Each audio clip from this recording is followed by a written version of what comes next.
Hello neighbors, it's Brad here at eTrailer, and today we're taking a look at the CURT stainless steel 1 7/8" ball mount. Now this is going to be a great option if you have a smaller trailer with a coupler with an 1 7/8" and you already have a ball mount, because this just comes singular and this will bolt up to those ball mounts with a 1-inch diameter.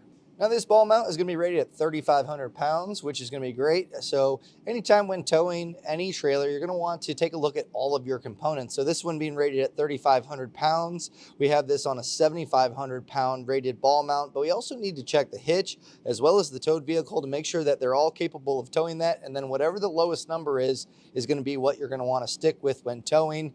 It's okay to go a little bit oversized on a ball mount, but just know that you're going to be limited to this 3,500 pounds. But for an 1 7/8" ball, generally is going to be a smaller trailer anyway, so this is going to be a great option for us today. Being made out of stainless steel means that it's going to hold up to, well, you're not going to have any rust on it. It's going to hold up to any elements really that you throw at it, especially if you plan on leaving this ball mount on the back of your vehicle. This is going to be a great option. Your hardware, as far as your split washer and the nut, are going to be zinc coated as well, so that's also going to hold up to any corrosion.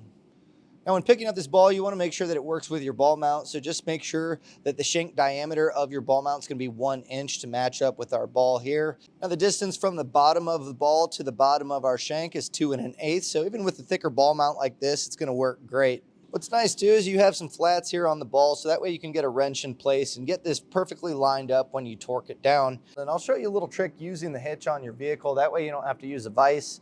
I always try to make sure that all the information is going to be facing towards you when you slide this on. And then you'll take the split washer and then the nut, and we're going to hand tighten this on.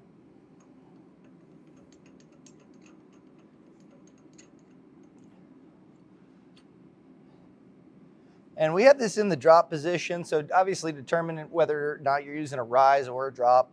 And with the torque wrench that we'll be using, we're going to use the torque settings found in the instruction manual, but we're going to want to be able to push down rather than pull. So I'm going to take this and put the nut on the driver's side.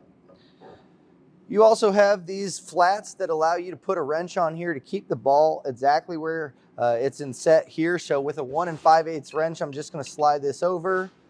I'm going to grab my torque wrench, and this is going to be a 1 1/2 inch socket to accomplish this. And you're going to need a 1/2 inch torque wrench to get the torque setting for this ball. So we'll get this dialed in and torque it down. Now these torque wrenches, you can generally go to an auto parts store and rent one for free. So for this step, if you don't have a torque wrench, head to your local one, or you can pick up one here at eTrailer. Either way, it's going to make sure that long-term the ball is going to stay on there and be tight enough to not ever become loose, but also not too tight, putting stress on it.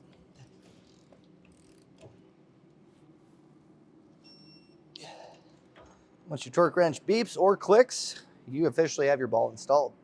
And that was a look at the CURT stainless steel 1 7/8" trailer hitch ball.